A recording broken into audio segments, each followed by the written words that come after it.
Hey folks, welcome back to the channel. I'm Eric, the dude who grows food, and today we are going to talk about something that kind of hit my brain the other day as kind of cool.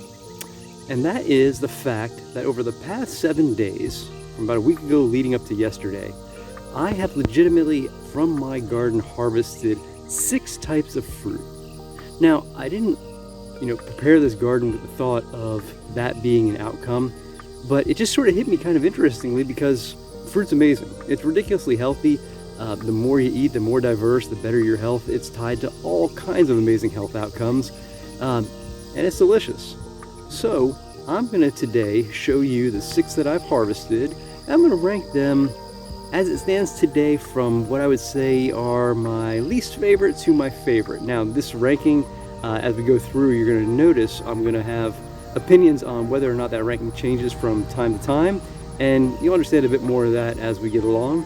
But yeah, let's get into it. Number 6 on my list is behind me, and that is the elderberry. Now that's not to say I don't like the elderberry, I just find it to be a fruit that for my purposes is a little less flexible. I prefer my fruit to be something that is going to be primarily used for fresh eating.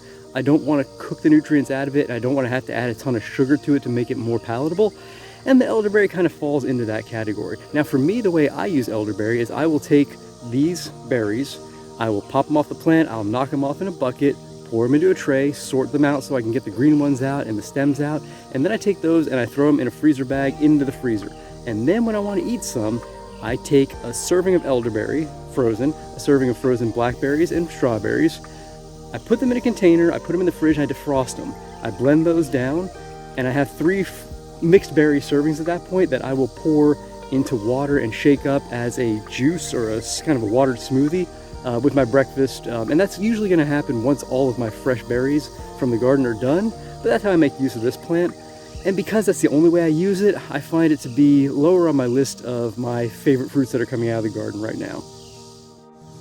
Number 5, and this may surprise you, is blackberries. Now blackberries would probably be on the number 1 of my list when I'm harvesting them when they're in season. But right now, the only ones I can harvest are my Primark Freedoms. And the problem with that is this is the Primacane fruit coming off right now.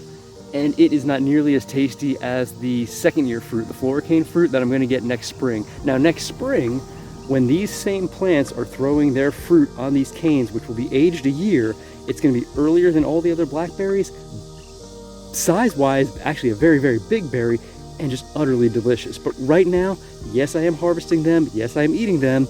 No, I'm not enjoying them nearly as much as I'm enjoying the fruit that comes earlier in the season off those second year canes. So for that reason, I'm putting them at number 5 on my list and not number 1.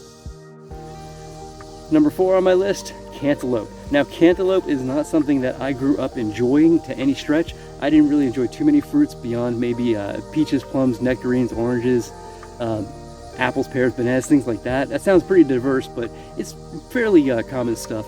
I always found cantaloupe to be rather bland. And the only reason I decided to put it in the garden is because I knew it to be a reliable summertime producer. And I thought to myself, before I rule this fruit out as being something that I'm going to say I don't enjoy, I want to get the best version of it. And in my humble opinion, the best version of any food you can get is something you're growing yourself. Now, I have harvested 3 of these. I've eaten 1.5, and I gotta say, I actually do enjoy it a bit. I'm still gonna say that it's not the tastiest fruit for my palate, but will I grow it every year going forward?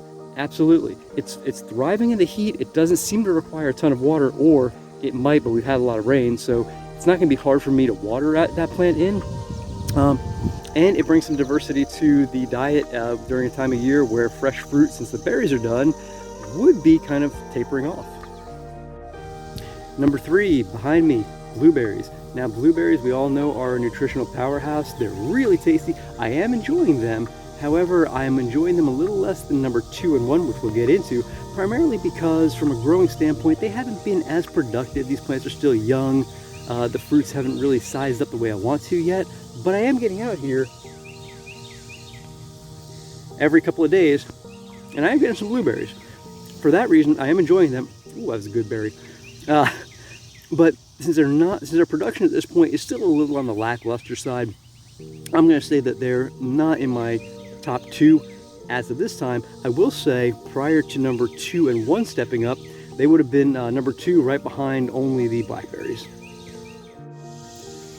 Number 2, watermelon. Now this one is a bit of a surprise for me because last year was the first year I grew watermelon, and the only reason I grew it is because somehow I wound up with volunteer seeds in my garden, and I ID'd them very quickly as being watermelon plants when they came up. And I said, since that part of the garden was actually kind of sitting dormant at the moment, I said, what the hell, let them run. I did, and I really enjoyed them. So I actually bought some seed, not relying on a saved seed from what was probably, could have been a hybridized plant. I bought my own, and that's what I have this year, and I'm enjoying the heck out of it. The punchline to watermelon is, no one in my family would probably believe that I'm liking it as much as I am, because there's a story, and I don't know how true this is. When I was in single-digit ages, I was a huge fan of more sweet desserts such as brownies and cakes and cookies and things like that. And one year I got a watermelon cake. I don't know how true this story is. I seem to remember it being relatively true. And the punchline was, I really didn't even like watermelon that much back then. So for me to get a cake, be disappointed in it, and now today, 40 years later, growing watermelon and really enjoying it, it's kind of amusing to me. And in the number 1 spot, the plant behind me is the fig. Now, I've only started harvesting these, I think 3 days ago I got 1, 2 days ago I got 1, and then yesterday I actually pulled 9 and 2 today. So it's a little slow to get going right now, but I love figs. They are so tasty, they are so easy to propagate, they're so prolific once they get going. It's a real confidence boosting plant if you're looking to get beyond something that is just kind of an annual crop, because it does take a little bit of finesse to get them going. They're not overly challenging, but the reward is very quick on them versus other fruits that can be more in the like stone fruit category, where it takes 5 to 7 years to get them going, and you have to be really careful on how you prune, and they're real pest sensitive. Figs aren't that way. At least this variety, particularly here in my region, this is Celeste, and this one is very special to me because when I lived in 2017 in a neighborhood, I bought my first fig tree.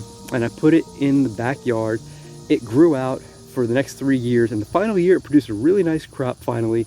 And this plant behind me is the one from that plant led to the cutting for this plant. And all 150, 160 cuttings that I have propagated into real plants this year have all come from the plant behind me, which all came from that plant. So it also holds kind of a special place in my heart, but the actual fruit is delicious.